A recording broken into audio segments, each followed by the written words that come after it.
Selamat datang di Novel Bersuara. Sebuah cerita yang berjudul Mencari Gadis Penyelamatku. Episode 29. Oleh autor Siti Jariah. Dengan Adek Siska sebagai pengisi suara. Selamat mendengarkan. Ron, siapa dia? Kenapa ingin bunuhku? Gumam Raihan pelan, tampak bingung. Kita bisa tahu jika kita ikuti permainannya, ucap Eliza menatap Raihan. Kamu benar, kita ikuti permainannya. Setelah itu kita bisa tahu ketika dia muncul. Jawab Raihan merasa terbersit ide yang sama dengan Eliza. Tapi sebelumnya kita harus keluar dari sini dulu, Kak. Eliza menatap sekitar gelap gulita.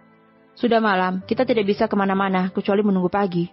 Eliza dan Raihan saat ini duduk bersandar di sebuah pohon besar, hanya ada lampu HP Raihan sebagai penerang. Terima kasih ya, sudah 2 kali kamu menyelamatkan saya.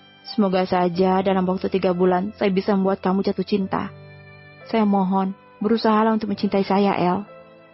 Ucap Raihan tapi tak dijawab sedikit pun oleh Eliza. Raihan merasa sedih, Eliza hanya diam. Wajah Raihan yang bersedih seketika tersenyum ketika menoleh pada Eliza yang ternyata entah sejak kapan sudah masuk ke alam mimpi. Pantas saja, kau tidak menjawabku. Gadis ini cepat sekali tertidur. Gumam lirih Raihan. Hari semakin larut, udara semakin dingin mencekam membuat Eliza merasakan dingin dalam tidurnya. Raihan yang masih terjaga melihat tubuh Eliza menggigil kedinginan. Raihan pun menggeser duduknya mendekati Eliza. Dengan pelan-pelan ia menarik tubuh Eliza ke dalam pelukannya, menyandarkan kepalanya di dada bidang Raihan. Raihan mendekap tubuh Eliza dalam pelukannya agar Eliza tidak menggigil kedinginan. Terima kasih gadis penyelamatku, aku mencintaimu. Gumam Raihan lirih mencium kening Eliza. Setelah itu ia pun ikut larut ke alam mimpi. Mama, gumam Eliza yang dalam tidurnya merasa dalam pelukan hangat mamanya. Malam berganti pagi. Dasar jurang itu mulai terlihat meskipun berkabut. Raihan masih di posisi yang sama memeluk erat tubuh Eliza. Sinar mentari membuat perlahan Eliza membuka mata indahnya.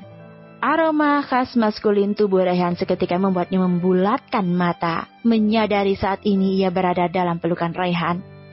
Dek, dek, jantungku kumat lagi, gumam Eliza dalam hati. Ia berusaha melepaskan pelukan Raihan yang erat. Raihan pun terbangun merasakan pergerakan tubuh Eliza yang berada di pelukannya. Lepas, kau ambil kesempatan ya saat aku tertidur. Mendengar ucapan Eliza, Raihan tersenyum. Mana ada, semalam kamu sendiri yang memelukku. Aku hanya membalas pelukan wanita yang kucintai. Goda Raihan masih belum melepaskan pelukannya. Raihan mencium pipi Eliza. Eliza yang merasa kaget sontak mendorong tubuh Raihan. Au! Pekik Raihan saat punggungnya yang terluka membentur pohon. Maaf kak, aku gak sengaja. Eliza menyentuh punggung Raihan. Sudah tidak apa-apa, ayo kita pergi dari sini. Raihan bangun dari duduknya dibantu Eliza. Perlahan mereka berdua berjalan tertatih. Dengan tubuh keduanya penuh luka, mereka pun berjalan terus menyusuri lembah jurang. Seketika berhenti ketika mendengar suara gemericik air dari sebuah sungai. Wah, airnya jernih kak, ucap Eliza berhambur mengambil air dengan tangannya lalu meminum air itu. Raihan tersenyum melihat tingkah Eliza sambil duduk di batu besar yang ada di sungai. Raihan melepas jas yang penuh dengan darah. Ia menyikapi lengan bajunya sampai siku.